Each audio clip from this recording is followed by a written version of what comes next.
And so you find that one of the simplest yet deadliest tactics that Satan employs today is to carefully, quietly, stealthily secrete pride into somebody's life. It is insidious when it is done. Most people, including, in fact, especially myself, I have sat and looked at myself several times and I've told myself, oh boy, pride is your problem. You know, if you ask me, I'll tell you sometimes when I'm in the mood to talk, I'll tell you I try my best to be humble. But I have discovered that inside that humility, there are insidious dimensions of pride. There are insidious dimensions of pride. And sometimes when I begin to behave in certain ways, I have to question myself truthfully and ask myself, oh boy, truthfully speaking, why are you doing this?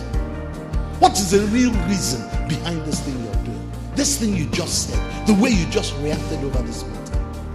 And when you come down to the ABCs and break down any of your own personal actions to brass tacks, most of the time, most human beings will find elements and traces of pride. Yet people outside will look at you and say, very humble. And they will use you, cite you as example everywhere. Even you enjoying that example they're citing of you, without knowing it, small pride is entering. You now begin to live for that acclaim. You now begin to live for that accolade. So Satan, when he has found that a man is on the rise, God's eyes are upon a man to lift him up. And he has tried everything to stop your lifting and has not succeeded. There's one thing he tries that most of the time succeeds. He insinuates a little pride. He allows a little pride. He just brings it in somehow. And before you know what's happening, that little pride becomes the little leaven that leavens the whole lump and spoils everything. You will not see it quickly, but God spots it immediately. And he immediately resists it. So Satan recognizes that you're protected, you're covered. No weapon formed or fashioned against you will prosper. There's neither enchantment. Taking your name to native doctor is not going to work. So what would they look for? They'll look for a place of pride. But with some people, they could have blown it up to, hey, now the way you worship, always kneeling down at the window and praying, now you people, you are God. And before you know what it is and what's going on, people are celebrating you. Hey, when he prays, he can stay in prayers for 2 hours.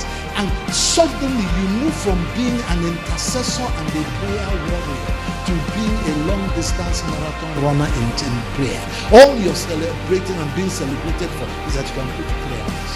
You can pray for 4 hours. But by that time, God is no longer listening to your prayers. Because pride has entered. And your celebration and your title and your badge is 4 hours prayer non-stop. If you call me, I will do it. In fact, if you're doing prayer for 10 minutes, I'm not interested. When you want to do all-night prayer, pause. By that time, people praying nonsense because Jehovah is no longer the same. Is actually resisting them. Your prayers mean absolutely nothing. Satanic strategy, deadly one. I can't beat you. I can't do anything. Even taking your name to native doctor will not yield any good result. So what do? I will make you a weapon formed and fashioned against yourself by introducing pride. And Satan has destroyed so many glorious destinies, especially in ministry, men of God, through that.